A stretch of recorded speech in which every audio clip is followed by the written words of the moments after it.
Chapter 2, Part 2, Fasting, When, Why, and How.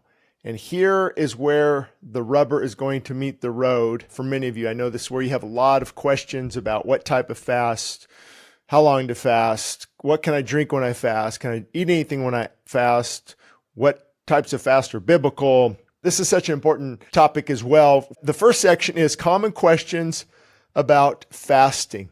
And if I've learned one thing when I'm pastoring, it is this.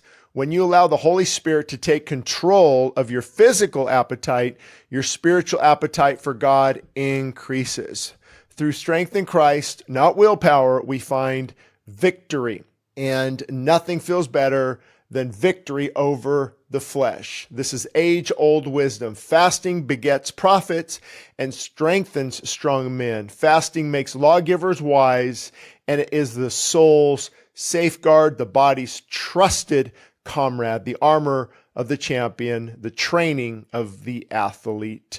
That is commonly attributed to Basil. He was the bishop of Caesarea back in the early conception of the church.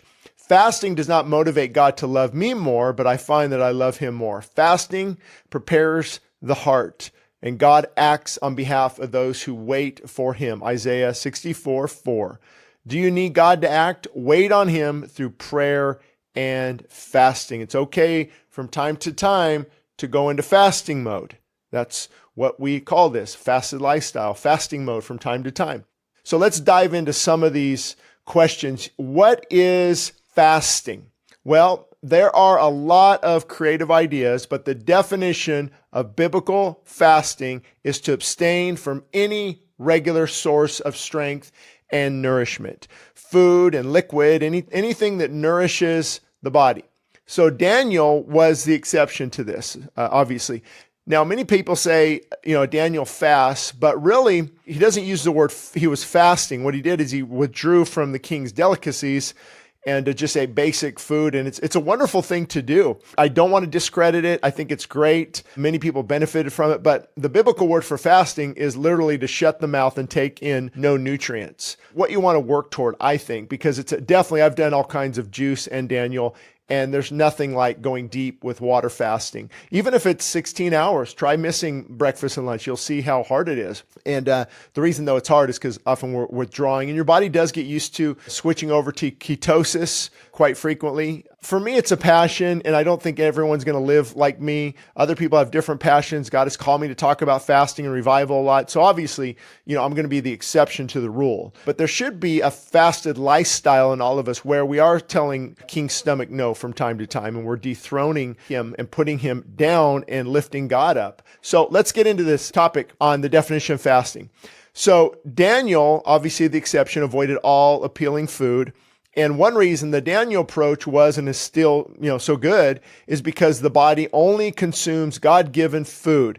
Junk food has zero life-giving benefits. I call it the Daniel healthy eating plan instead of a fast for that very reason. As appetite decreases, prayer must increase. Fasting without prayer is simply a diet without spiritual benefits. Let me say that again. Fasting without prayer is simply you're going on a fast, basically. So my encouragement is that fasting becomes a lifestyle. Herbert M. Shelton offers a good reminder. When a man learns his limitations in food consumption and respects these, he will remain well. A return to coffee and tobacco and alcohol and poisonous soft drinks and food and to overwork in the late night hours and poor sleep and unventilated bedrooms and workplaces and being slothful and not too active. Also overeating to this and overeating, not only, overeating, but the conventional diet, it will cause the disease to return. Fasting must complement a healthy diet, not take the place of it. This is big. Drum roll. This is big. Fasting does not take the place of a healthy diet. It complements it. As a matter of fact, it's pretty dangerous when people fast and they fast for 3, 4, 5 days and they just can't wait to have that burger and fries. It's just a toxic overload to the body. So I look at it as just a reset. And I actually wrote a book on 40 days to reset your life. 40 days to reset your life. That one will really help out in this area of getting back on track and taking some time to really reset everything. I often wonder how many diseases could be prevented and or reversed by fasting and eating clean. Multiple sclerosis, for example, is a disease where the immune system slowly consumes the protective sheath that covers the nerves. Can this happen because the body is kept in a toxic state and not allowed to heal? Yeah, for sure. Parkinson's, another problematic disease, is primarily caused by low dopamine levels. In many cases, dopamine generating cells have died. Even experts do not know why these cells die. Could they have been restored or new ones created if the body was allowed time to detox and fast and also consume life-giving food? Those are questions, and I don't want to minimize. There's no cure-all. There's not like, well, if you fast, you're not going to get any of these things. There's no guarantee in life whatsoever. The only guarantee is God and His promises. But you can definitely tilt the scale way in your direction. With Alzheimer's, dementia, it's when certain things break the blood-brain barrier and they attach to the tissue of our brain. And you can look and you see the tissue of the brain has been slowly over years taking on these toxins and really degenerating. And so fasting can really clean all that out. Alzheimer's, another deteriorating disease, is caused when brain cells slowly die and healthy ones are not replicated. As a result, brain tissue has fewer and fewer nerve cells and connections. This leads to the mental and physical symptoms that we see in those who suffer from it. Could fasting while consuming life-building food at other times reverse or prevent some of these illnesses? Yes, it could. Fasting allows the body to heal, and life-giving food provides many healing properties designed to bring restoration and health to the body. So as we keep going further into this, I'll explain what kind of diet I recommend if you have questions on that too. So let me just talk about this concept, what is fasting, kind of expound upon that a little bit more, because many say, what's the use? I'm getting older, my health is failing, and that's normal. And what is normal is we're getting older, we age. Yeah, that's normal. But what's not normal is these diseases that are coming upon us in our 30s and 40s and 50s. And, you go back 100 years ago, heart disease, type 2 diabetes. I've got a video on Amazon Prime. The title is One Pastor's 40-Day Fasting Journey, when I did a 40-day fast. But I show pictures of the beaches or New York in the 1950s compared to now. Something is happening. And we can get into, the food is everywhere. Number one, processed food is not good for us. What happens with processed food is you're not getting the vitamins, the nutrients, the electrolytes, everything that you need. And so your body needs more nutrition. And so it craves more food. Or you have blood sugar levels, and now you've set off the sugar addiction. And there's so many dynamics working against this, not to mention seed oils, these little seeds where you try to get oil from canola oil, sunflower oil, safflower oil, and they press the oil out of these seeds and the omega-6, omega-3 polyunsaturated ratios. And it's really, they use chemicals to prepare these seed oils. And there's just so much that is destroying the body. And that's why we have to be somewhat knowledgeable and vigilant in this area, because you don't have to get old the normal way. You don't have to be overweight at 50 and on medication for the rest of your life and slowly watch your life decline and be in nursing home the last 10 years of your life. Aging should be all the more reason to apply what we've been discussing. Whether it's a 100-year-old man who mows lawns or the 100-year-old farmer who still works the field, albeit much more slowly, healthy living leads to success most of the time. So we should take care of the gift that God has given us. Moses still had his eyesight and his strength at 120 years of age. See Deuteronomy 34:7. His eyes were not dim, nor his natural forces abated at 120. So consider, consider intermittent fasting as a way to get started. Our ancestors may have eaten this way when food was scarce. Intermittent fasting focuses on short-term fasts. The goal is to keep the body in a ketogenic, fat-burning state by consuming certain low-carb foods. It's a good place to start, but water fasts are much more beneficial for detox and cleansing. I'm going to talk more about intermittent fasting in just a little bit. Let's start where most of you start. Where do I start? That's probably one of the top questions. Okay, where do I start? How do I start? When do I start? It depends too. I've got people who've never fasted, some people who have fasted, some people who have tried to fast. And so it depends on where you're at. Let's just say you're just starting. So don't focus on length just yet. It's not time to break any world records. Do a 40-day fast or a 3-week fast or even a 10-day fast. And you have to determine what type of fast. Are you on medication? And as always, you got to consult your physician. There's a lot of fasting experts out there who have YouTube videos online that you can listen to and get some clarity on.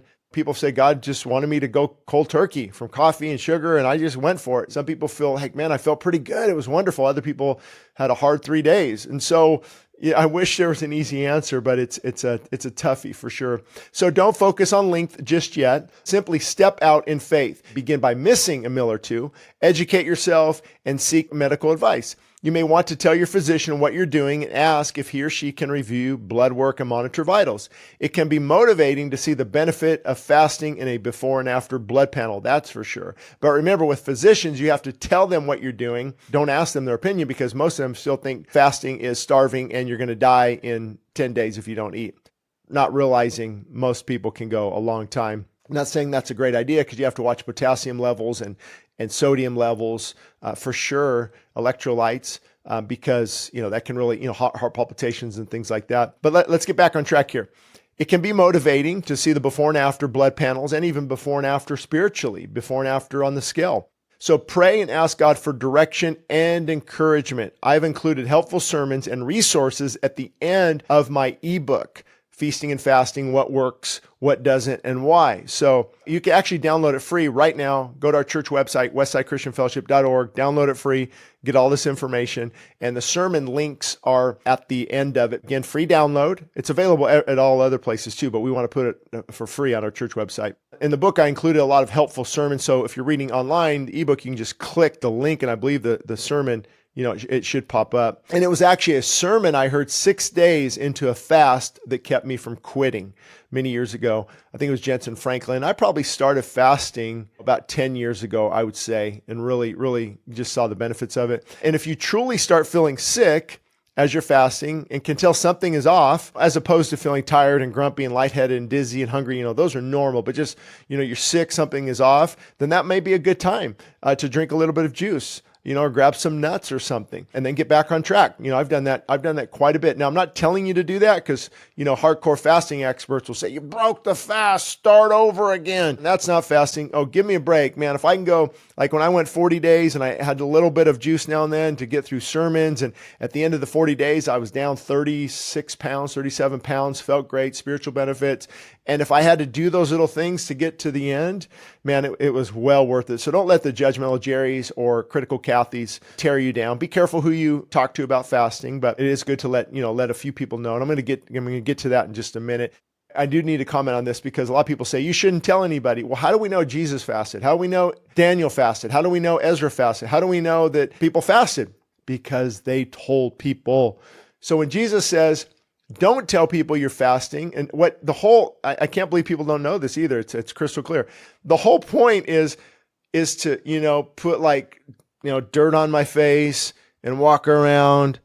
Oh, I'm so tired. I'm fasting. I'm so spiritual.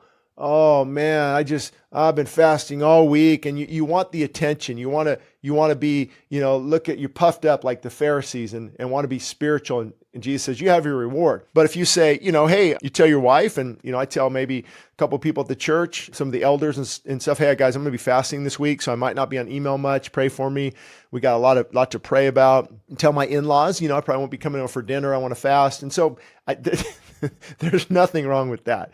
It just cracks me up when people get really bent out of shape if you mention you're fasting. Obviously don't know how to put that scripture in context. So anyway, let's keep going here. When I talked about feeling sick, obviously it's best to push through. You listen to Alan Goldhammer with True North, he'll talk about pushing through. Daniel Pompa and a lot of the guys I've mentioned in the past, they'll talk about pushing through. With them, there's doctor supervision. So you have to know yourself. A lot of times I've pushed through, get sick a little bit, and that's the body detoxing. It's kind of normal. So what I've done, instead of getting discouraged and like, oh, I don't feel good, I need to quit, I'm like, oh, good, my body really needs this. And that that mental shift really helps. But if you're becoming sick, I told the lady, I remember she was on day 14 or 15 and she was throwing up. And if you're at a fasting clinic and somebody's watching you, I think it's that might be different. But I told her, hey, I don't know what your vitals are. I don't know your electrolyte levels, and I don't think it's good to continue. And she didn't. She ate a little bit and felt better. But it depends. You want to have a little bit of juice to help fall forward. Such an interesting topic for sure. Now with fasting, there are boosts of energy followed by big letdowns. And that's what I really love about fasting. Some days I'm like just dragging, and other days I'm like, hop out of my truck. I can go start jogging and just have lots of energy. And then a couple hours later, just crash. Just amazing how that happens. So what happens though is sometimes when you're getting sick or sore, the body is retracing. It's called retracing. And so what the body does is it retraces past problems in order to heal them. If you had a cold, some time back, or you broke a bone or shoulder injury, sinus issues, many times the body, as it's healing those areas, you'll start to experience symptoms again in those areas. It's very interesting. I remember like a couple days into my fast, my lower back was just killing me. And I knew it was the body was detoxing. So with that said, experts are divided on whether you should push through feeling sick and flu-like or take a small amount of food. In my case, I press through as long as it's not intense and if my scheduled commitments allow for it. Self-control and willpower are two key components of fasting. There's no way around it. The power of the made-up mind tilts the scale in your favor, the power of the made-up mind. So for many years, I thought I was hypoglycemic. That's why I didn't fast. And I had a good excuse. Hey, I'm borderline hypoglycemic. I can't fast. I learned later that I was just addicted to sugar. So once I started to wean off sugar, wean off things, and just because I was trained to eat every 2.5, 3 hours, keep your metabolic rate up, bodybuilding, fitness. And of course, that's proven not to be a good idea now, obviously. And I don't even think it's biblical. I think that's, that your insulin level rises too much, your blood sugar levels, and you don't need to be consuming. When you do that, autophagy doesn't take place at all because there's a constant influx of food and calories. Once I weaned off of sugar, I could fast fairly easily and be patient. Be patient. Health is a lifestyle. It's not a short-term fix. Anybody who's in shape is not on a diet. Okay, it's who they are. It's a lifestyle. Sure, they might eat a piece of cake at a birthday party. Sure, they might go to Mexican food with their spouse, but they're not gluttonous all day long, all week long. They've made a choice to make health a lifestyle. Fasting success is largely a mental state. Your body has been conditioned to eat at certain intervals, not to mention having addictions that want us to feed them often. Fasting starves the flesh, the fuel source of sin. Fasting also provides fertile soil for the fruit of the Spirit, such as self-discipline. The lust of the flesh sidetracks us whenever it can. And the more we feed it, the more we fuel it, the more we're going to have to fight it. So fasting starves the flesh so we can be filled with the Spirit. Drudgery becomes delight, like I talked about in the last section. Fasting is not starving in a physical sense. It's the removal of food for a season. It's good to clarify this. People say, oh, you're going to, I hear this a lot when I'm fasting. Why are you starving yourself? Starving is when your body no longer has the reserves, fat. Now it's going to start really tearing into your muscle. Gluconeogenesis, it's converting your muscle to fuel. And then it will begin to even, I've got charts of how much your organs can actually be, portions of the organ are consumed. I think the brain during fasting though doesn't shrink at all, but other organs definitely do. And once you're, like for me, let's say after like probably 55, 60 days, then I would be probably in starvation mode. But there's a lot of reserves for most of us. So don't buy into that. You're starving yourself baloney. So the body switches from burning glucose as fuel to burning ketones when fat is broken down and converted to energy, just like God designed us.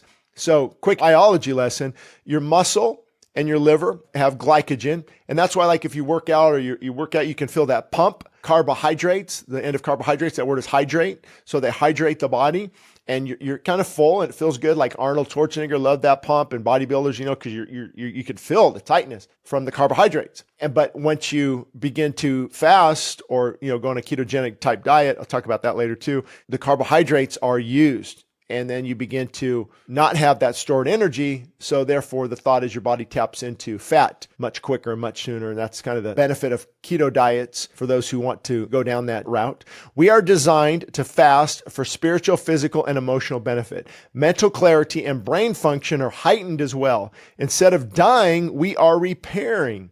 Instead of dying when you're fasting, you're actually repairing your body. And so many people, it's just like, why are you starving yourself? You're going to age yourself quicker. You're dying. No, actually, overconsumption is killing us, not fasting. It's just sad we've got this backwards. Rarely does anyone in America die of fasting, but millions die of overeating. Fasting is not the problem. Feasting is. So how long should I fast? How long should I fast? Okay, we'll get a piece of paper and pen out for this one. We're going to go through a lot of different questions on the length of the fast, what you can eat during the fast, a lot of different information. So let's start with this question though, the length of the fast. There are no quick answers, so research is important. If we are talking about fasting for health reasons, ideally one should fast for as long as it takes to heal or detox. The goal determines the length. In other words, what's your goal? If my goal is spiritual reasons, I'm going to fast until I have a spiritual breakthrough or unless I get peace from God. Doesn't mean I'm going to go crazy. But if it's for physical reasons, my eyesight is failing, blood pressure, I've really got to take some weight off, then it's going to take a while. And normally, from a health perspective, the way you know when you get into refeeding and things like that, how to know when the fast is over for physical reasons is actual hunger returns, okay? I've never really experienced that. I've never went that long, but I haven't went to where I'm not hungry anymore. I cook dinner, I cook pasta, I don't eat it, nothing. And I'm not hungry. But then on that fast, I think 9 or 10 days later, I felt released and I started eating again. I've been told that hunger will return. It's like a sensation in your mouth and throat, and okay, it's time to eat. Your tongue is clear, your breath is clear, and the body has done what it needs to do. And that's how you would know. So that's why there's no quick answers on how long you should fast. If we are talking about fasting for health reasons, ideally one should fast for as long as it takes to heal or detox, just like I just said. What your goal is, determines the length. The longer, the better in most cases. Now, I don't want to shock anyone, but water fasts of 3 or 4 weeks are not uncommon. I know at True North Center there, Santa Rosa, they routinely do 40-day fasts. And I know Buchenheimer, Wilhelmi, they do 40-day fast, but they give you a couple hundred calories in juice, and their thought process is pretty cool. There's so many rabbit trails I could take you on, and I'll get to the different types of fasts in a little bit. But I would say, actually, while we're on that topic, Buchenheimer might be good for many of you. You stay 300 calories a day. Around lunchtime, you have some fresh squeezed juice.